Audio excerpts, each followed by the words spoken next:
Three, two, one. And we are recording. Hello, Clef. Hi, Ronel. Hello. So I know Hello. that you are in the Philippines right now. Could you tell me a little bit about how, like, the motherland is right now? I miss the Philippines. Well, Philippines is on, well, as we all know, we are experiencing this pandemic. And so far, Philippines is doing well.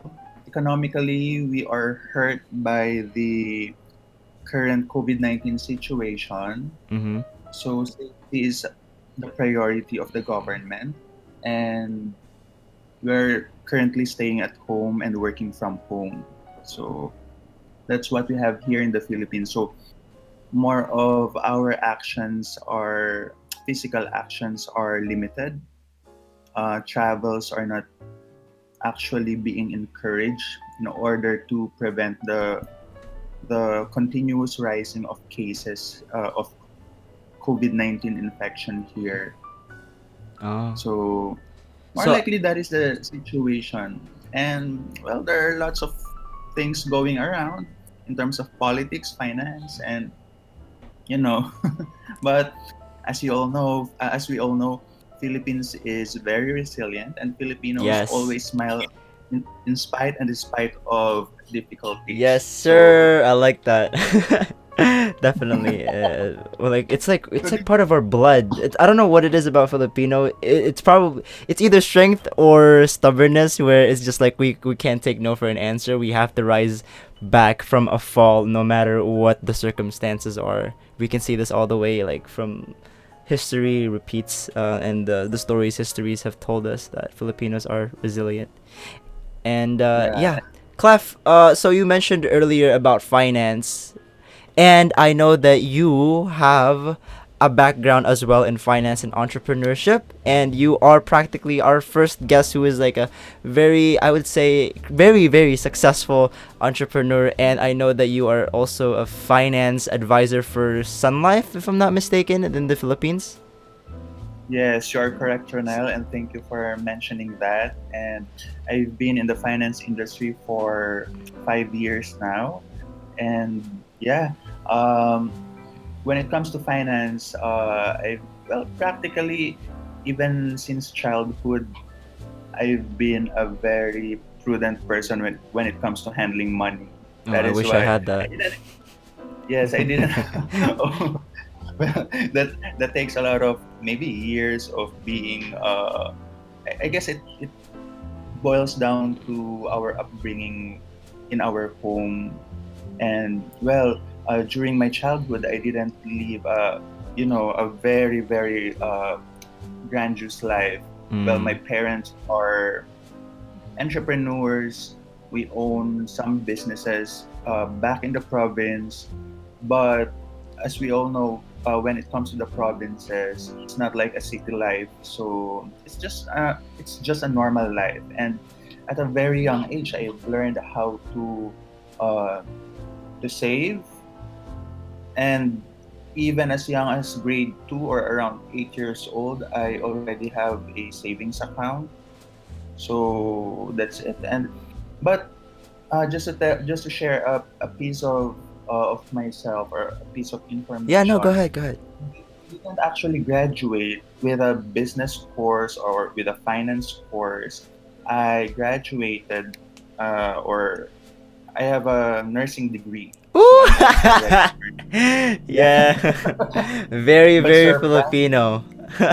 yeah, surprisingly, by the stroke of luck, I didn't know what happened.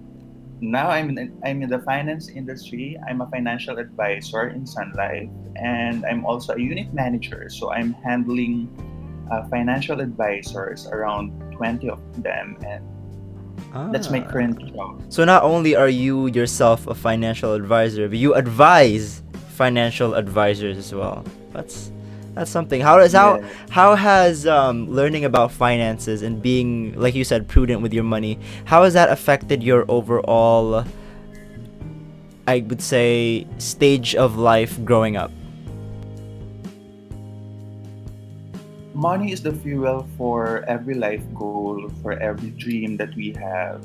And they say money is the root of all evil, right? But I would say the love of money is the root of all evil. It's just a tool. So my perception about money is that it is neutral depending on the person who's handling it.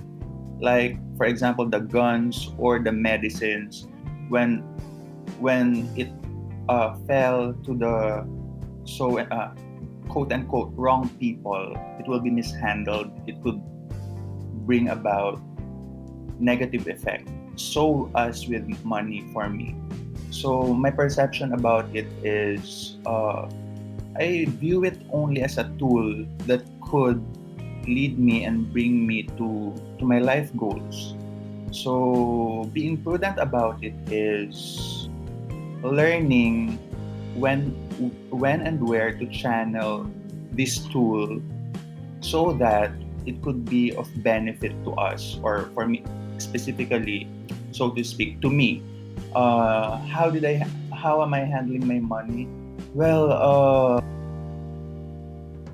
even when I was a child, I used to really save and allocate a certain percentage, and just put it away, and the rest of it, that's the amount that I spend.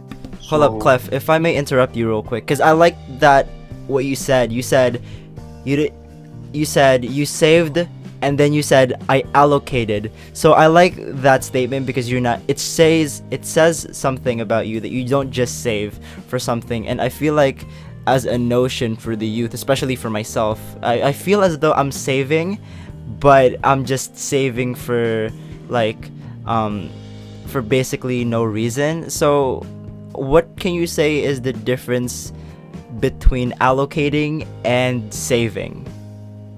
mhm. So when we are saving, well, both of the terminologies are almost correct depending on the intention. Mm-hmm. So or depending on the use. When you are saving, when we are saving, the next question that we have to ask ourselves would be, what is the intention for that saving? Yes. Why are we saving for? What are we saving for? In the same manner, when it comes to allocation, where are you going to allocate it, and what is the purpose of that allocation? So when I was still younger, because I'm still young today. When I was still younger, I've learned that kind of principle that if you are going to set aside, save, or allocate a certain percentage Uh-huh. of your money, there has to be an intention to it. So just to share my practice, when I wasn't still a financial advisor, what I usually do is I save around 20 to 30% of my income. Uh-huh. So I put it away. Uh, a certain percentage goes to savings, a certain percentage goes to emergency fund, and a certain percentage goes to uh, well, way back 20 when I was 22 years old, I told myself that I'm going to take up law. So I was really saving up money for law school. Mm-hmm. So but unfortunately, I don't know what happened. I wasn't able to take up law. I was able to save up money, but I didn't take up law because I decided to pursue my career in the finance industry. And the money that I saved, uh, or the money that I allocated in the stock market during that time, Mm-hmm. was intended was originally intended for law school, but I just kept it until such time that I decided to buy a car for myself. Then I reallocated, I rechanneled it. So when it comes to saving, um, it may vary. The intention may vary in the long term, but there has to be a purpose for it. Because if you are just saving for the sake of saving, there will come a point that we have this so-called financial thermostat. If you are familiar with it, I got it from The Secrets of the Millionaire Mind by T. Harv Eker. Ooh. So Okay. yeah, every person has a financial thermostat. So what do we mean by that? Yep. Have you experienced, Ronel, that there's one point that you are saving a specific amount of money Uh-huh. without any intention or without any purpose? And once you've reached that point, for example, it's, let's say, $1,000, Yeah. there's a tendency that you use it, spend it, and after that, And then poof. you will go back. Yeah, yes, we will go back to zero. Then you will save up again because there's no direction to it. Yeah. But if there's a specific life goal that you want to achieve, for example, I want to save up 1,000 US dollars. For what? For example, I want Mm. to make it, or when I want to make it as a capital for my business. Then, if you reach that point of 1,000 US dollars, you might want to add up to that savings, or you are going to pursue that life goal. Mm. But if there's no intention to it, if there's no purpose for that saving or for that allocation, we are just like headless chicken, just Yeah. running around without any direction. So that is the purpose of allocation or for saving or setting aside a certain percentage. Yeah, and And as one of my best practice also, that I would like to share to our listeners, no, go ahead, go ahead. may the first thing that I do whenever I have an income or whenever my income is there, when my paycheck is there, I allocate 10% of it as tithes and offering.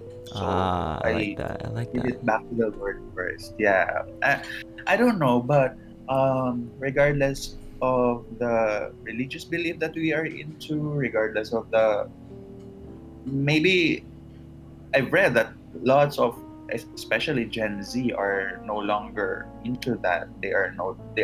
No, they're already, there is an there is a growing number of atheists. But Mm-hmm. Yeah, I for can, I me, can. I go back to the fundamentals. I still give back 10% of what I earn because I do believe that we could not outgive the universe. Yes, Okay, definitely. And so what was striking to me when you said that was, because I know I was stalking your socials for a good amount of time for to get background in your field of endeavors and ventures, and I can tell that you are a very very spiritual person.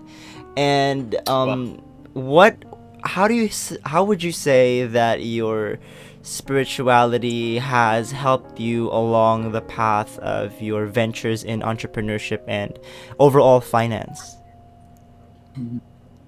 I guess spirituality is one of the foundations of our beingness. Mm. So yeah, and we are not just a person with body and with mind. We have a spirit, and we have to nourish or nurture it. And for me, my spiritual well-being contributed to my success in an aspect wherein it makes me more grounded, Ronel. Because when we experience success, we tend to think that that success is mainly attributed to our strength, to our capabilities, to our talents and skills. Mm. So I don't know, but this is just my observation.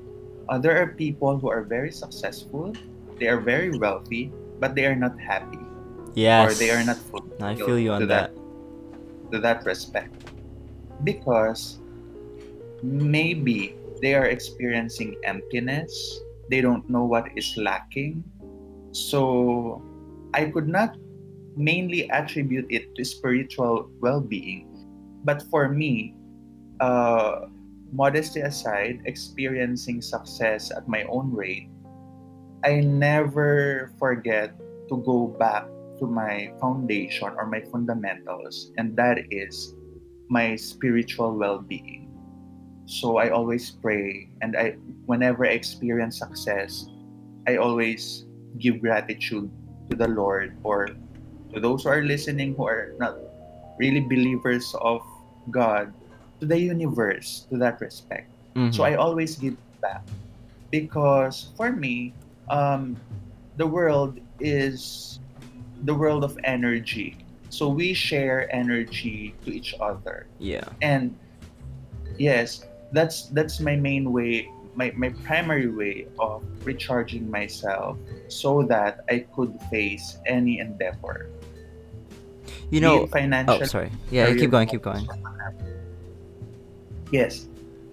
So basically, yeah, I completely resonate with you on that one, and I was watching I was watching a video on Steve Harvey on how he became successful and stuff like that. And as you may well know, that Steve Harvey is also a very spiritual person, and he one of the things that he is a profound believer in is that, you know, the more you give, God will give you more to be thankful for as well. It's like, be thankful and give back, because also I was reading the Bible, and one of the passages in the book of Acts, it was Jesus said that it's more blessed to give than to receive. So Clef, I would like you to share me a story on maybe a way, or say an example in your life story, in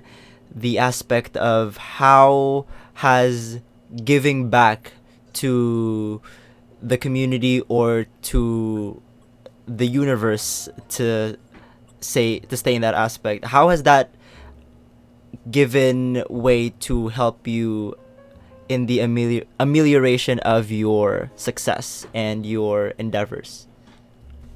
Mhm. Thank you for that. One of the constants that I do year after year is during my birthday, I donate a certain portion. Well, just to share with you before that, Ronel, during my childhood, I'm not used to celebrating my birthday. Even when I turned 21, I didn't celebrate that much because I celebrate my birthday every June. So here in the Philippines, June is the season of enrollment. So Yeah. my, my mom would always tell me that, okay, so we will not have much for your birthday because it's enrollment. We have to buy some stuff. And tuition So I fees, get that. uniforms. Yes, we should buy some your notebooks, tuition fee, and everything. So practically, that's the money is out everywhere, and we are three. I have two siblings, so we are three siblings. Uh-huh. So yeah, so that's times three of the expenses when it comes to education. So I'm not used to celebrating my birthday with party and with people around. So even when I celebrated my 21st, I just had a very simple birthday celebration. So going back to that, I already took that as a practice, even up to now. I'm not used to celebrating generously with myself. So Mm-hmm. I just have a simple celebration. Like for this year, I just had a simple barbecue buffet here in my unit, and Yeah. that's it. Filipinos, I So don't know what it is about uh, Filipinos, but barbecue is a staple for any party. it's like barbecue is life here in the Barbecue Philippines. and karaoke. Yes. So what I do is um, on a year to year basis, Uh-huh. I make it as a pledge that I donate a significant amount to charity without the charity even knowing that I am the one who donated it. So, and I'm also not the type of person who post it in social media, or when I do act of good deeds, I will, take a picture and say, And oh, then I've share donated it. something like Yeah. that. So, because I don't believe in charity being broadcasted. Mm. So, but Don't get me wrong, I have nothing against those people who are posting good deeds. It's maybe they want to spread positive vibes and they want others to emulate or to do the same. So this is just my personal take on that. Yeah, no, Yes, definitely, yeah. that is an act of giving that I do every year. Also, there are lots of friends. I have lots of friends here, circle of friends who are supporting charities, who are supporting Home for the Aged or whatnot, and they ask me for donations, and I donate, I give. And I don't know, Ronel, but every time I'm doing that, uh, I could not explain the return of blessings Right? that It's crazy. happened to Yeah. me. Really crazy. That is why in my team and even in my life principle is give 100% and receive God's blessings a thousandfold. So Ooh, I when we like that. I'm gonna put that down in like my cause on my phone I put like quotes down. I'm definitely gonna put that in one of the sections there. Definitely. Repeat that again. Say it louder for the people in the back. give 100% and receive God's blessings a thousandfold. I like that. So when we give, we do not expect anything in return. For example, when we give something to charity, don't expect charity to give something back to you. Mm. So when we give, for example, don't expect something in return. Let God reward you for that giving, Yes. right? So that that is why some people are disappointed when they give and they don't receive thank you, they get disappointed. But for me, when I give, I don't expect any thank you or whatsoever. I just have a conversation with God and I just tell God, Mm-hmm. God, you are the one in charge of me. So I just leave it up to the Lord. So I don't know. Uh, Yeah, and that idea kind of resonated with me as well, but not in the aspect of money per se, but just just the little acts of kindness, like saying hello to someone. I remember I was having a conversation with a person. I was like, well, you're one of the jobs in well, one of the things that we have to do, like as a human being in terms of that aspect, is to even just greet the person who enters the door, like say hello, or even help them with their baggages if they're entering a building or something. And one of the conversation that I've had with the with my friend was like, well, I was asking her, I said, well, why don't I've been noticing that you haven't been like you haven't been greeting the people that has been coming to the building. You haven't been, you have been just ignoring them. I know that like in the building we should be like spreading positive vibes, and we should be happy. I mean, just seeing another person and enter the building. And one of the reasons that she gave me as to why she didn't say hello was because she was afraid of the other person not saying hello back. And I'm just like, you're denying yourself an act of kindness because you're yeah, afraid of not receiving something back. the yeah, the act of doing good in itself is the reward. That act your is the thing that you will receive. Just I don't know if you're familiar with Marcus Aurelius. He was the last of the five Roman emperors, the last of the five good emperors of Rome. One of the quotes he put on his book, Meditations, he said, "Just do good, and that nothing else matters." So that's what's yeah. really that's what resonated with me in your set in your story, that you should give back and not expect anything back in return.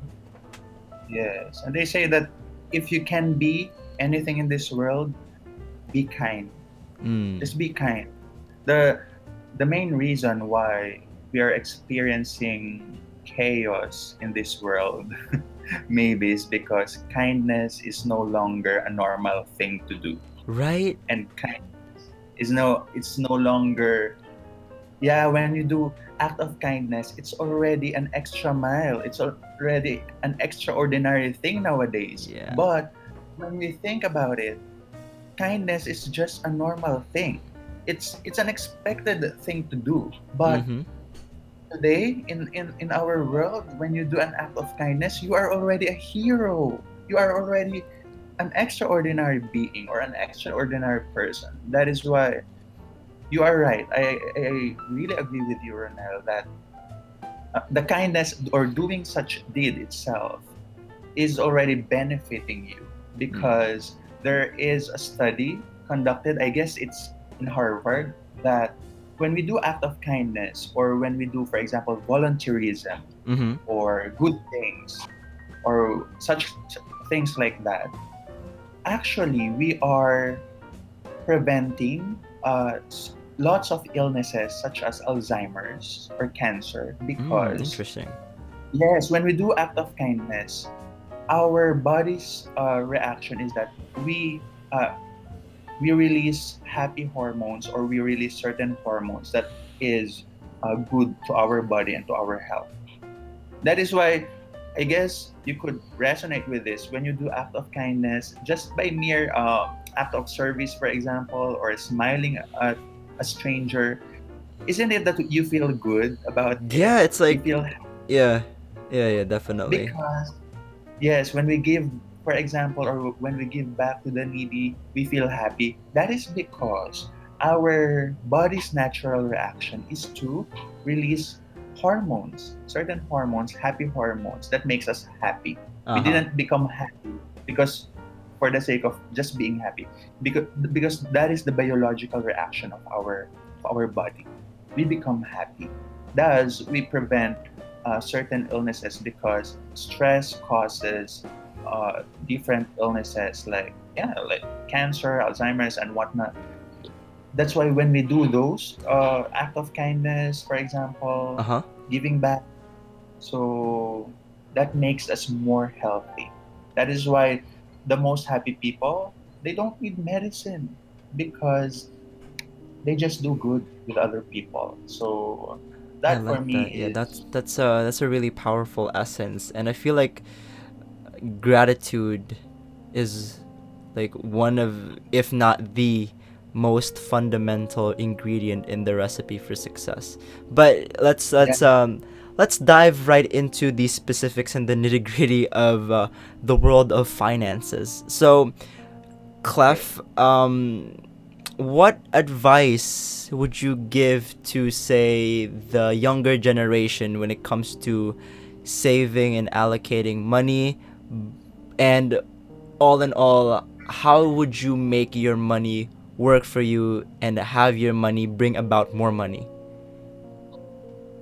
Oh, okay. So, um, thank you for those questions. Number one, when for me, we do not become a millionaire or when we see someone who is successful when it comes to the financial aspect, a millionaire or a billionaire to that respect, we should remember that that person didn't reach that point in just a day, 2 days, or even years.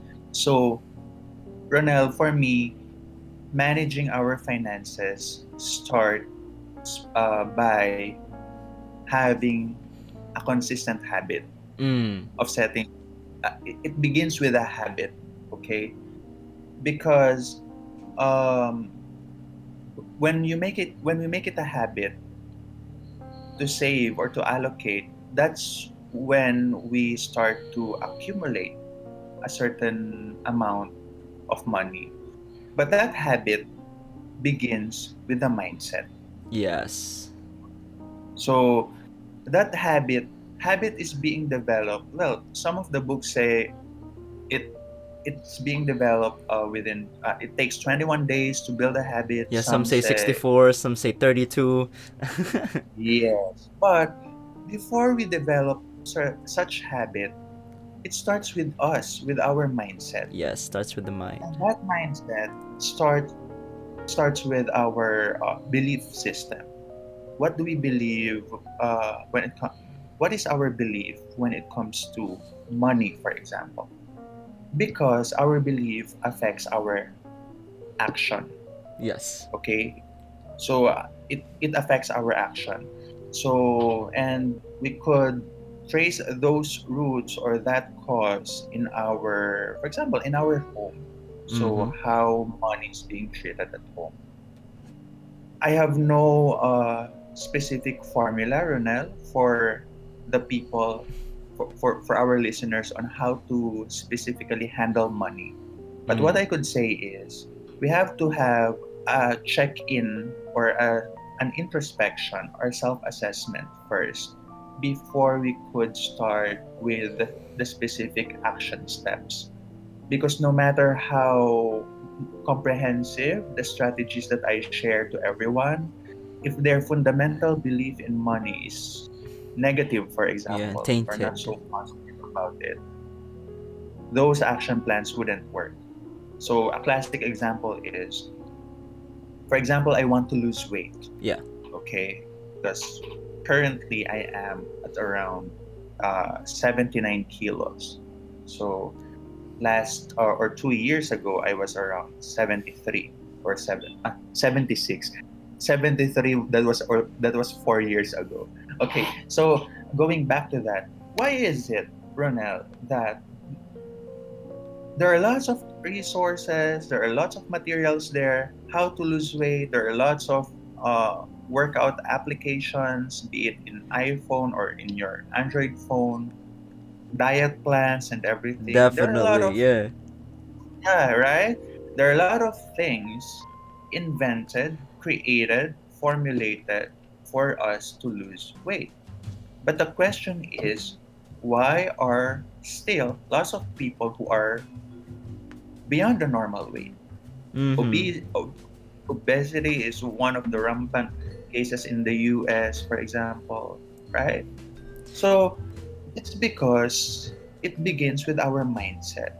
It begins with our belief. What is our belief when it comes to handling money?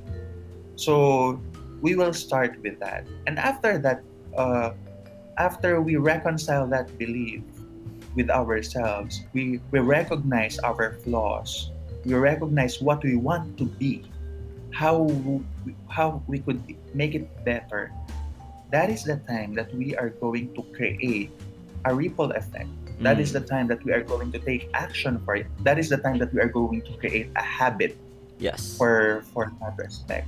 So no matter how, no matter what I say about, you must set aside this percentage or this percentage when Yeah. you do not believe to what I say, doesn't matter because it boils down Mm. to each and everyone's belief. So that's the first thing. Maybe if you will have the chance to invite me again in the future, You have and like a specific recipe and step yes, I how could have. to's. But for now, I use for my personal formula. I set aside or I give back 10% to the church. I set aside 20% uh, for my savings. Actually, I only spend 50% for my expenses. The rest I invest it. So Mm. that's how I do it. In the same manner, with regards to, for example, dieting, if an obese person is listening to us, no matter how I say or what I say, begin with a high protein diet and everything. If he is not ready or she is not ready to Like, take it, yeah. there's no use for it, Yeah, right? and if they're So not in the right frame of mind, yeah, then that's not gonna, like, they're not gonna even do the minimal amount of work if they're not in the right frame of mind. And Clef, yeah, so um, sorry, I just wanted to say that, you said that even if we had the perfect recipe, if even if we had like the perfect how to step by step guide on how to be richer than Jeff Bezos himself, if we're not in the right frame of mind, if we do not equip ourselves with the right mindset, then everything is all for naught. So, Clef, what is it? What is then the right mindset, and how do we get to that? For me, the right mindset is when we get to know ourselves first. We acknowledge what are the things that we tend to do that are, or what are our self-limiting beliefs, Ronel. Mm-hmm. So for me, that is one of the first steps in order for us to arrive at the proper mindset. Because okay, so I will just go back to myself. Yeah. Uh, how do I do it? So I self-examine. So I examine myself. So what are the things, or what are my money habits or money practices that I have in myself that contribute to my success or to my wealth? So that is Mm. number one. The second one is, what are the habits or what are the actions or Mm-hmm. beliefs that do not contribute to my wealth or to my success? Mm-hmm. So those are the questions, the positive and the negative ones. So I will examine myself and I will list down those habits, for example, or those beliefs. And I acknowledge those. Because sometimes, Ronel, we do not take action and the results do not manifest in ourselves because we do not acknowledge them or we do not recognize them as part of ourselves, be it positive or negative. So, what's the classic example? I will veer away from the money matter, okay? So, I'll just give a simple example for our listeners to understand. If someone tells you, Ronel, oh, Ronel, you look good today, or you look dashing today. So, what are you going to say? For example, what response am I going to hear from you, Ronel? For example, I tell you, Ronel, you look handsome today. So, Of course, you're gonna get a thank you and a hubristic smile. yeah, that's it. We acknowledge it, right? So we accept it. Thank you, and we just smile. Uh huh. But Definitely. yeah, because it starts with acceptance. We accept the compliment, we recognize it, and we recognize it as part of ourselves. But if Yes. so, but it's more easy to take in compliment rather than criticism, right? Yes. If someone told you, Ronel, you are very lazy, you are this and this and that negative things, it's not easy to You're take in, yeah. right? Already you're on the defensive. You're not even acknowledging what they're saying anymore. Yeah, definitely. Yes, there is resistance because we often tell ourselves, I know myself, I'm not that kind of person Mm-hmm. and everything. So same goes with that self-examination. We acknowledge, we recognize, and we accept what is our strong side or what is our strength and what are our areas for improvement or weaknesses. And Yes. when we recognize that, we begin to take action to it because you are in the accepting stage. For example, I tend to be addicted at online shopping. That is just an example. My strength is I know my income is good. I know how to earn good income. I have a good job, but I am addicted to, for example, I used to do online shopping every 2 days. Ooh. You have to recognize that you are kind of shopaholic. Yeah. So you recognize that addiction, you accept that. Oh, okay, I'm a shopaholic. Online shopping every 2 days is not normal. It's hurting my finances. It's a It's hurting my disease. savings, right? So it's hurting my savings. So I have to do something about it. Yeah. After you recognize, you accept, and you take action, because it doesn't end when you just recognize that you are a online shopaholic. Yes. It the habit ends when you begin a new habit or when you take action to address that point of concern. So, relative to your question, how do we come up with that right frame of mind? Of Yes. course, we have to understand ourselves more, understand our strengths, understand our flaws, accept it, and take action to it. How do we improve uh, from that point? And I just want to share to our listeners, how do I do that?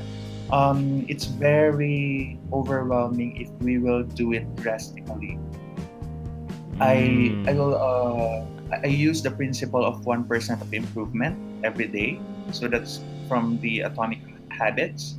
Uh, I have to get into that, bro. I know I know of the book, and I've heard good things about the book, but I never really read it.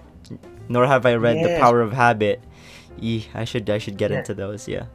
yes. So it's 1% improvement. So how do we do that? How do we improve our finances? How do we improve our savings habit? For example, if the listeners are already working professionals, the working professionals or even part timers, we are earning, for example, twice a month, every 15th or 30th. I don't know if it's the same in the US, Yeah, yeah, yeah. but Every 15 yeah, that's for how. majority. Yeah.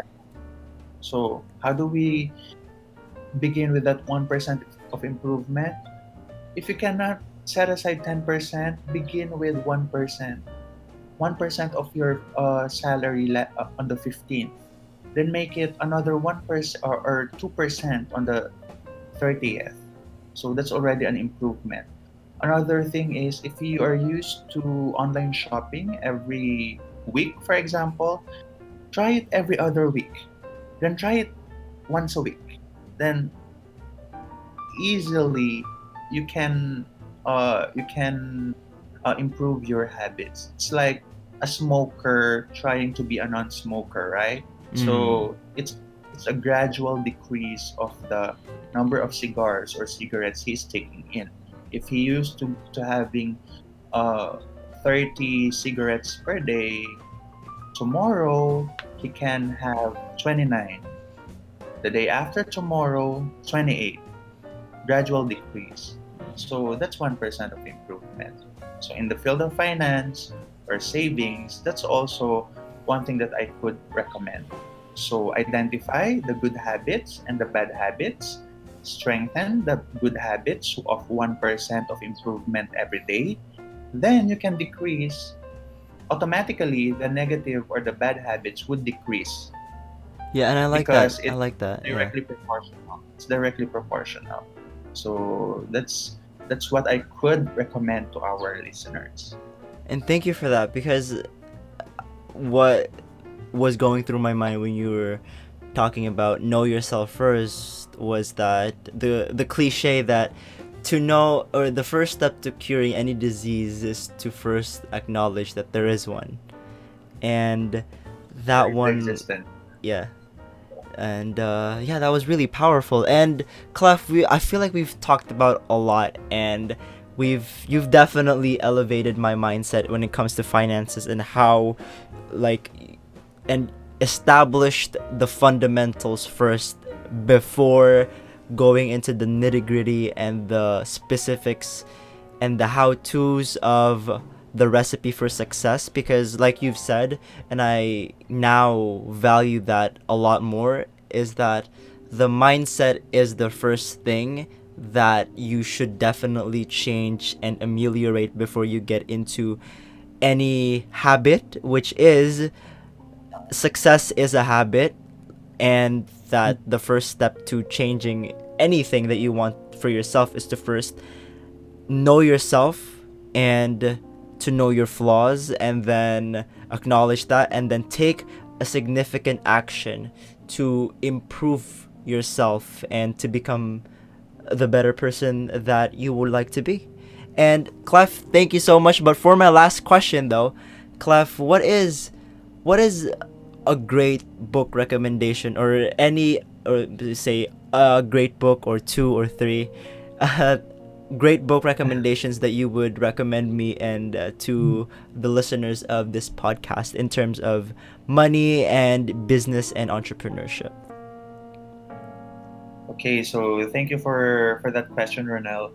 Uh, I have lots of books in the shelf, but I have these so-called constant friends or best friends. Whenever I have challenges and difficulties, these are the go-to books that uh, these are the automatic books that I get in my Like shelf. that, yeah, yeah. Number one, yeah, when it comes, nothing beats the Bible. Yes, Okay, definitely. so for life source, for guidance, for wisdom, uh, that's number one. That's on top of mine.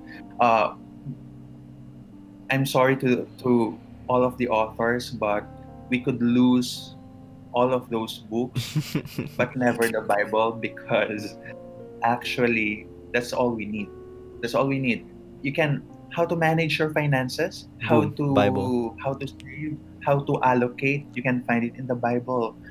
Read Genesis, and also how to give back. Read Malachi. How to when it comes to leadership, there are the books of the kings and Solomon and others. You can read uh, those principles, leadership principles in those books, Mm-hmm. Nehemiah and other things. When you want to have good relationship with your family, it's in the Bible. When you have uh, when you want to lead others, it's in the Bible. When emotionally, or when you are drained emotionally, or you have challenges when it comes to your career, it's in the Bible. Yeah, definitely. Read the Bible. So that's number one. How do I utilize the Bible? Actually, Ronel, I don't have any pattern. Well, there are Bibles that recommend a daily Bible verse Mm-hmm. or a reading, right?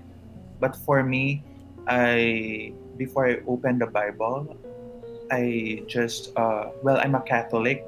I First, my ritual is I pray one Our Father, one Hail Mary, and one Glory Be before I open the Bible.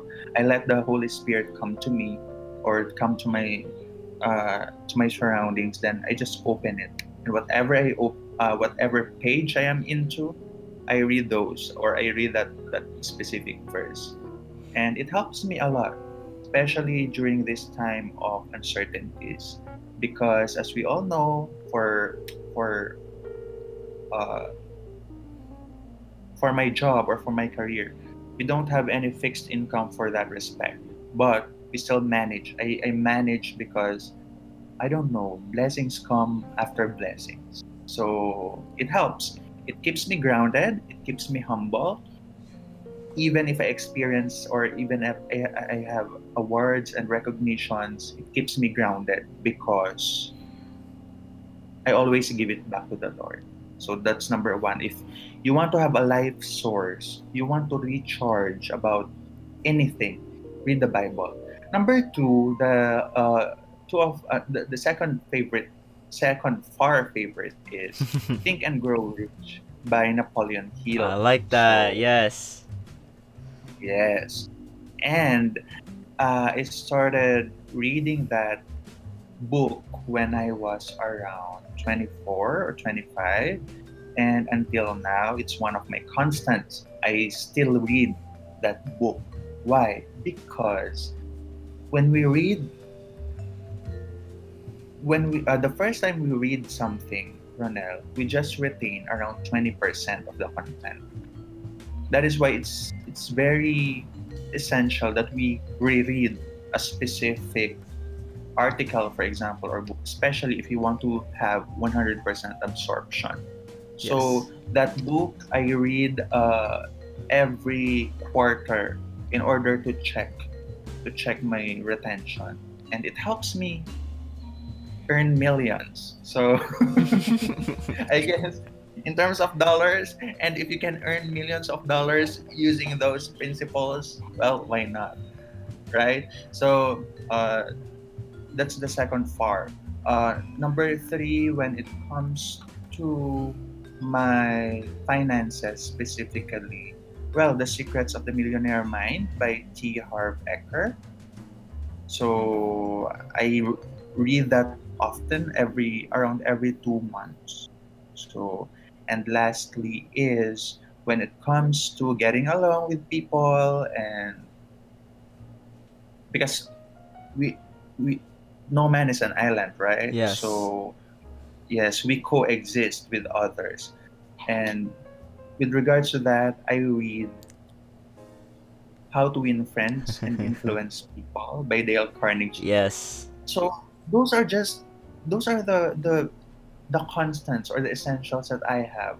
I have Atomic Habits. I have lots of the new books of the new generation, but I always go back to the fundamentals, because if you can just read those, Ronel, and you will read other books being released today, you know for a fact that those principles came from those books.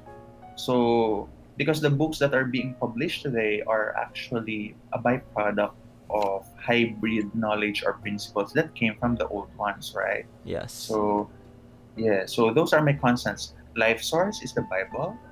Uh, far from the life source. I have two sources for the life source: the Bible and How Think and Grow Rich. For the How to Win Friends and Influence People, if you want to. Uh, of course, if you want to get along with others, how to have influence with other people, right? And The Secrets of the Millionaire Mind, if you want to uh, really manage your finances. And elective or an option is uh, The Richest Man in Babylon. So that's Ooh, interesting. Yeah, uh, I've heard good things about that, and like it really changed the perspective of people when it comes to not only how to get money but also saving and overall aspects of money. Yeah. yeah. If you want to learn more about allocation, setting aside, uh, and it's more of the strategies of allocation. That's what's being taught in The Richest Man in Babylon. What kind of investment you should get, or how do you allocate your wealth. So when it comes to wealth allocation, The Richest Man in Babylon is, for me, one of the best fit when it comes to that. I've learned a lot from it. So I've learned that even if you have lots of money, when is the best time to, for example, to get a car, or when is the best time to buy a property, you can learn it from The Richest Man of Babylon. So for Yes. me, those are the books that I use every so often. So those are part of my life. And whatever I've learned or whatever I've shared to you and to our dear listeners, it also came from the wisdom and from the ideas of those great people and great minds. So I give the attributes and the credits to them. So I am just the one who verbalized those principles, but I've Yeah, got those definitely. principles. I'll definitely put those books in the to read. I have like a mile long list of to reads, and I've had well, I am reading Think and Grow Rich by Napoleon Hill, and I stopped in the first chapter. But yeah, the fundamentals there have to be the value in just the first chapter alone has to be like it could be like a book in itself. But yeah, so Clef, Yes. thank you so much for hopping on to When the Bell Rings podcast. Thank you for being our guest. I know this was like a long awaited appearance and long awaited collaboration between the two of us. But yeah, thank you so much, Clef. And for our listeners, we will see you in the next one. We hope that Clef, and I hope by like the most minimal amount I myself have as well given you guys information that you could use in everyday practical life bases, and one of the fundamentals of becoming successful, as from the words of the great Clefric, is be grateful and be kind. And one of my favorite quotes now is give 100% and let God's grace and receive God's grace 1,000-fold. So thank you so much again, Clef. Thank you very much, Ronel, for having me. It's both an honor and a privilege. Thank you for the opportunity, and thank you to our dear listeners. And also, I declare abundance and prosperity to everyone. And may all of us experience peace and, yes, prosperity in all areas of our lives. So, thank you very much for having me. No, thank you, Clef. And for our listeners, we'll see you in the next one. Thank you so much. Thank you. Give me the night is young, my love. You call me to your arms, but I can't keep that wanna promise. hold you tight, but we just fell apart.